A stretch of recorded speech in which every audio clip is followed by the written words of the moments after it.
अस्सलाम वालेकुम। नए आने वालों से गुजारिश है कि हमारे चैनल सब्सक्राइब कर दें और बेल आइकॉन को प्रेस कर दें और वीडियोस को लाइक और शेयर करें। अस्सलाम वालेकुम। आज हम आपके साथ शेयर कर रहे हैं एक मज़ेदार सी टिप, बंद गोभी को काटने का आसान तरीका। यानी कैबेज को हम कट करेंगे बिल्कुल ही एक आसान तरीके से, जिससे बिल्कुल बारीक कैबेज हम काट लेंगे। चलें जी, मैं आपको बताती हूँ। पीलर से देखें, हमने बंद गोभी को काटना है। देखें जैसे मैं काट रही हूँ, इस तरीके से अगर हम कैबेज को काटेंगे तो बिल्कुल सलाद के लिए, हम किसी भी चीज के लिए आपने तो जल्दी भी कट जाएगी और बहुत ही बारीक कट जाएगी, बिल्कुल बारीक।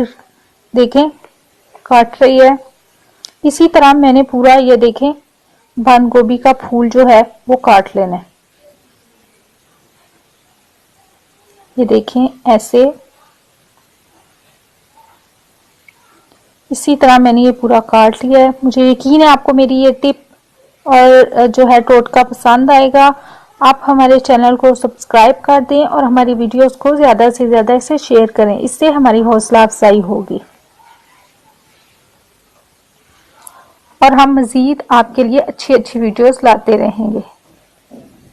ये देखें मैंने पूरा काट लिया है बहुत ही आसानी से और बहुत ही बारीक। ये देखें कितनी बारीक बंद गोभी कटी है।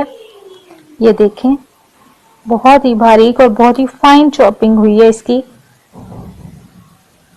मुझे यकीन है आपको हमारा ये टोटका पसंद आएगा। जल्दी से हमारे चैनल को कर दें सब्सक्राइब और हमारी वीडियोस को लाइक और शेयर करें। इसके साथ ही मुझे इजाजत दीजिए। अल्लाह हाफिज।